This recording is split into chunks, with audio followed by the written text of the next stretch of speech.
If the barriers go up, if the wall gets a little bit higher for Chinese players, do the Chinese do the same thing to US players? That's the worry, right? I mean, the retaliatory is the last thing that you need from a Tesla perspective.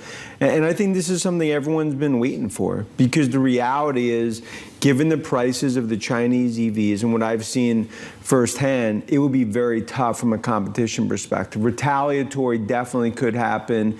This Game of Thrones continues to play out. You mentioned a product. Can we talk about that a little bit more? I don't think enough is said about that. I think a lot of people often consider Chinese products to be cheap imitations of maybe US innovation. Are you seeing that out of China? How good is the product? I mean, BYD is special. I mean, and I think from a competition perspective, Tesla's seen that in China.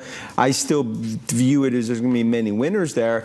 But when you look at BYD, you look at NIO and others, that comes to the U.S. That's a major competitive issue, especially when it comes to Detroit. The 313 area, has bet so much on EVs, so that you're really protecting that for Detroit as well as ultimately even for Tesla domestically. BYD gave an interview to the FT yesterday where they basically said by 2030, we're going to be the biggest EV car maker in Europe. No one else is going to be able to hold a candle to us.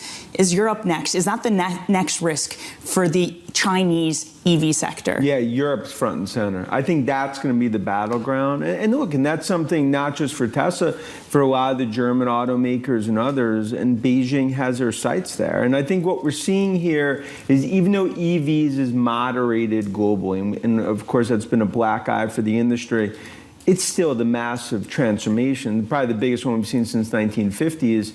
And that really, I think Europe's going to be the next battleground. I would say that black eye for the industry, it hit Tesla really hard, and their saving grace was that they went to China, that Musk met with Xi, and he got these measures that seem to indicate autopilot can exist in China. So if that's taken away, what happens to Tesla? What happens to share prices and our confidence in them? Look, and that's why Musk, 10% politician, 9% CEO. We say the same thing with Cook.